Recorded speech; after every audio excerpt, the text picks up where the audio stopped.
আপনাদের যে মামলার কপিটা আমরা তো প্রথমে মিডিয়ার মাধ্যমে এটা আপনাদেরকে পাঠিয়ে দিব।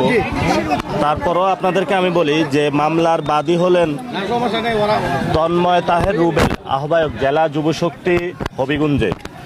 সাক্ষী হিসেবে আছেন মাহবুবুল বাড়ি চৌধুরী, যিনি আমাদের এখানে পৌর মেয়র প্রার্থী, সদস্য সচিব জেলা এনসিপি যার হাত ভেঙে দেওয়া হয়েছে, নাহিদউদ্দিন তারেক কেন্দ্রীয় সংগঠক এনসিপি, নূরে আলম চৌধুরী আহ্বায়ক জাতীয় ছাত্রশক্তি এবং হবিগঞ্জের আমরা 11 জনের যারা একদম ভিডিওতে ছিল তাদের নাম উল্লেখ করেছি এবং আরও 100 অজ্ঞাত উল্লেখ করেছি, কারণ সেখানে অনেকেই পরবর্তীতে হসপিটালে যাওয়ার সময় হামলায় অংশ নিয়েছিল।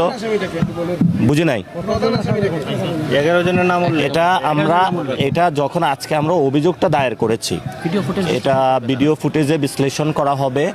তো পুলিশ যেটা হলো ওইখানে বিশ্লেষণ করে যখন মামলার কোডটা পাবো, এটা কোন অনুযায়ী সাজানো হয়েছে সেটা এখানে আমরা বলেছি। এটা যারা এখানে আছে সবাই জিকে গাউসের অনুসারী এবং এখানে যিনি প্রধান মামলার আসামি তিনি হলেন রাজীব আহমেদ রঙ্গন, জেলা ছাত্রদলের উনি সভাপতি।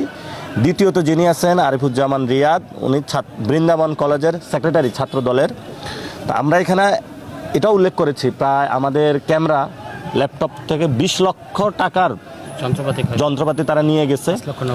5 লক্ষ টাকা নগদ গাড়িতে ছিল। 50 লাখ টাকার একটা গাড়ি ভাঙচুর চালিয়ে দিয়েছে, যেটা ঠিক করতে হবে। এটা ঠিক করলে আমরা কিছু স্ক্র্যাচ করে দিছি ওরা। আর সেখানে যেভাবে উড়ে উড়ে তারা এসে সন্ত্রাসী হামলা করছে, এগুলো পুরো বাংলাদেশের মানুষ প্রত্যক্ষ করেছে, ভিডিও আছে। আমরা দেখব তারেক রহমানের আসলে বাংলাদেশের বিচার প্রতিষ্ঠার সেই সদিচ্ছা আছে কিনা। এটা একটা টেস্ট কেস, সেই টেস্ট কেসে তারেক রহমান আশা করি যে পাস করবেন।